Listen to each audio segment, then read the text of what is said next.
హ్రీంకారాసనగద్భితానలసికాం సౌహ క్లీం కళాం బిభ్రతీం సౌవర్ణాంబరధారిణీం వరసుధాధౌతాం త్రినేత్రోజ్వలాం వందే పుస్తకపాశమంకుశధరాం స్రగ్భూషితాముజ్వలాం త్వాం గౌరీం త్రిపురాం పరాత్పరకలాం శ్రీచక్రసంచారిణీం. ఓం శ్రీ బెజవాడ కనకదుర్గాదేవ్యై నమః. మనకి ఆరోగ్య సమస్యలు అనేటటువంటివి ప్రతి మనిషికి కూడా ఉంటాయి. తర్వాత ఆంతరంగికంగా అంటే శరీరంలో బాధలు, మనస్సు నీరసంగా ఉండడము, ఉల్లాసంగా లేకుండా మనసు పీడిస్తున్నట్టు మనఃపీడోపశాంతయే అంటాం. ఇదొక రకం బాధలు. తర్వాత శారీరక బాధలు, ముఖ్యంగా 45 సంవత్సరాలు దాటిన తర్వాత చాలామందికి కాల్షియం డెఫిషియన్సీ వల్ల బాధలు, బోన్స్ కాల్షియం డెఫిషియన్సీ, వెముకల నొప్పులు, మోకాళ్ళ నొప్పులు, ఇలాంటివన్నీ కూడా వస్తూ ఉంటాయి. అలాగే మనకి ఈ యొక్క గొంతుకులో కూడా మనకి గొంతుకు నొప్పి ఎక్కువగా మాట్లాడడం వల్ల మనకి ఆయుర్దాయం తగ్గిపోద్ది అనేటటువంటి విషయం చాలామందికి తెలియదు. బడబడా మాట్లాడుతూ ఉంటారు, వాగుడుకాయ అంటారు.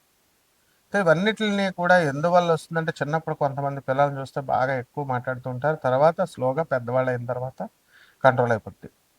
ఇవన్నీ ఏంటంటే జాతక దోషాలు. మన శరీరంలో వచ్చేటటువంటి ఇవన్నిటిని దోషాలని, రుగ్మతల్ని తొలగించేటటువంటి దేవత శాకిని దేవత.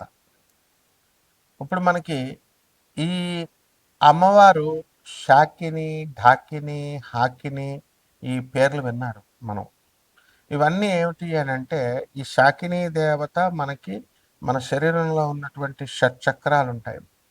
ఆ షట్చక్రాలలో మనకి పనులు అవ్వాలంటే షట్చక్ర సాధన చేసుకోవాలంటే మెడిటేషన్ క్లాసులకి వెళ్ళి మెడిటేషన్ చెప్తే ఇలా కూర్చుంటే అలా అయిపోవు.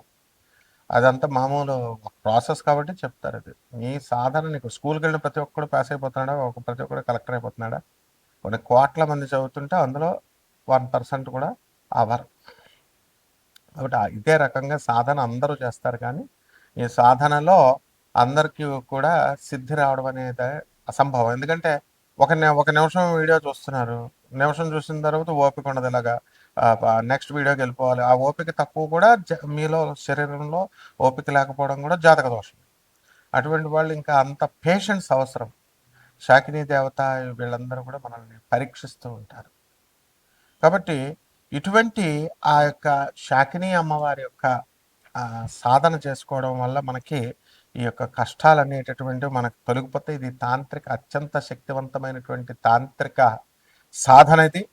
దీన్ని కొండలిని శక్తి ఏమవుతుందంటే జాగృతమవుతుంది. మానసికంగా మన శారీరక ఆరోగ్యం మనకి మెరుగుపడుతూ ఉంటుంది. అలాగే వీటిలన్నిటిని కూడా బ్యాలెన్స్ చేస్తుంది, రెగ్యులేట్ చేస్తుంది. కాబట్టి ఈమె దేవత, ఈమె ఎవరంటే దుర్గాదేవి యొక్క అసిస్టెంట్. కాళికామాతను పూజిస్తుంది, దుర్గామాతను పూజిస్తుంది ఈ శాకిని.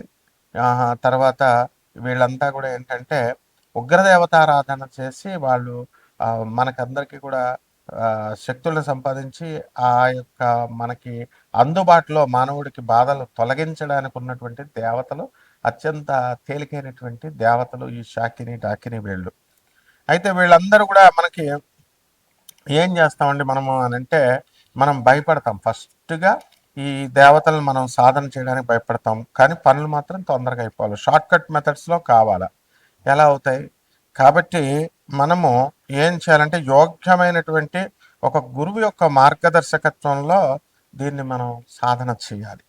మేమంతా కూడా మా గురువు గారు అయినటువంటి రామలింగ సిద్ధాంత్ గారు, అలాగే పురాణమఠ రాధాకృష్ణమూర్తి గారు, బులుసు ఉదయ భాస్కరం గారు రాజమండ్రి, వీళ్ళంతా, అలాగే దువ్వ దగ్గర రెడ్డిచర్ల సిద్ధాంత్ గారు అయినా, రామలింగ సిద్ధాంత్ గారు తుమ్మలం రాజమండ్రి, అలాగే చంద్రస్వామి, ఇలాంటి తాంత్రికుల దగ్గర అంతా సాధన చిన్నప్పటి నుంచి చేసి ఉన్నాం. కాబట్టి మరి ఈ యొక్క బాధలు తొందరగా మీకు తొలగిపోవడం కోసం ఈ సాధనలు అనేటటువంటి చాలా పట్టుదలతో చేసుకోవాలి, నమ్మకంతో చేసుకోవాలి. ఏదో సరదాగా జాతకాలు దానంతకై మారిపోవాలని అనుకోవడం, సీరియస్నెస్ ఇస్ వెరీ ఇంపార్టెంట్. అలా అనుకుంటే మారిపోవన్నమాట జాతకాలు. కాబట్టి ఇవన్నీ కూడా సాధనలో సీరియస్నెస్ ఉండాలి. కాకపోతే మరి అందరూ చేయలేరు కాబట్టి జనరల్‌గా ఈ దానాలు చేయండి, ఈ నువ్వుల దానాలు, మినుముల దానాలు అని చెప్తా ఉంటాం. అలా కాకుండా ఎవరైతే మీరు సీరియస్‌గా మీకు పనులు అవ్వడం లేదు, లేకపోతే మీకు గవర్నమెంట్‌లో పనులు ఆగిపోతున్నాయి, మైన్స్ ఆగిపోతున్నాయి, గవర్నమెంట్ పాలిసీస్ వల్ల ఇబ్బందులు పడుతున్నారు, శత్రు బాధలు ఉన్నాయి, పిల్లలు లేనటువంటి వాళ్ళకి పిల్లలు కలగడం లేదు, అలాగే పెళ్ళిళ్ళు కావడం లేదు, వే ఇంక ఇవే ఉంటాయి ఆర్థిక ఇబ్బందులు, ముఖ్యంగా అప్పుల బాధలు, ఇవన్నీ కూడా ఉంటాయి. ఇవన్నీ కూడా హైయర్ ఎనర్జీస్ అయినటువంటి దుర్గమ్మ, కాళికాదేవి తీరుస్తారు కానీ చాలా టైం పడుతుంది. అవి ఆ ప్రైమ్ మినిస్టర్, ప్రెసిడెంట్, అలాగా ప్రెసిడెంట్ ఆఫ్ ఒక కంట్రీ లాగా ప్రోటోకాల్ ఉంటుంది. వీళ్ళైతే చిన్నవాళ్ళు కాబట్టి వెంటనే మీకు చేసేయడానికి అవకాశాలు ఉంటాయి. కాబట్టి ఈ యొక్క విశుద్ధ చక్ర సాధన, మూలాధార చక్రం దగ్గరే చక్ర సాధన, మీలో మీకే ఆ శక్తి వచ్చి, ఆ విజ్డమ్ వచ్చి, మీకు ఆ జ్ఞానం వచ్చి, మీరు ఆ పని ఎలా చేసుకోగలుగుతారు అనేటటువంటి శక్తులను ప్రసాదించే దేవతలు వీళ్ళు. కాబట్టి కోటాను కోట్ల మంది కామన్ ప్లాట్ఫారం మీద ఈ యొక్క శక్తులు ద్వాదశ రాశుల వారిని ఎలా ప్రభావితం చేస్తాయి, జాతకాలు ఈ టైంలో ఎలా ఉంటాయో మనం చెబుతాం.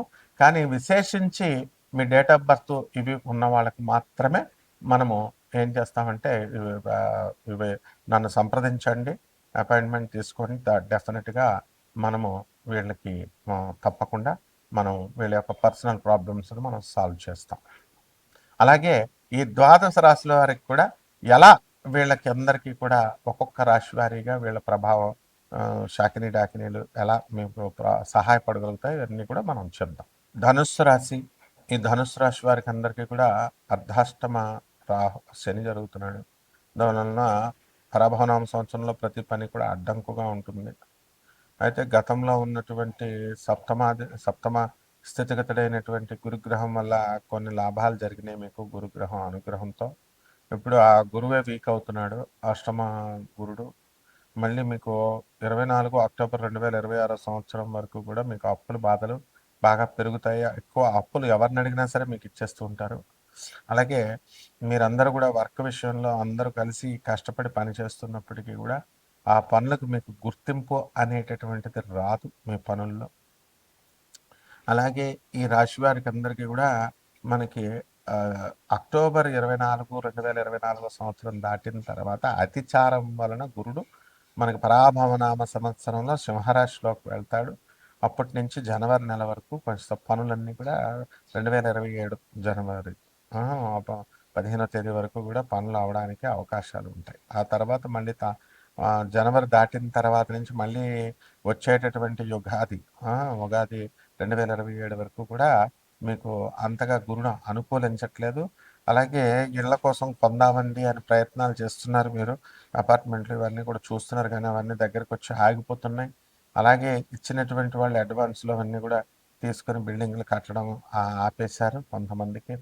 అలాగే అప్పులు ఇచ్చినటువంటి వాళ్ళకి అప్పులు తిరిగి మీకు ఇవ్వడం లేదు పరాభవనం సంవత్సరంలో, వసూలు అవ్వాలన్నా.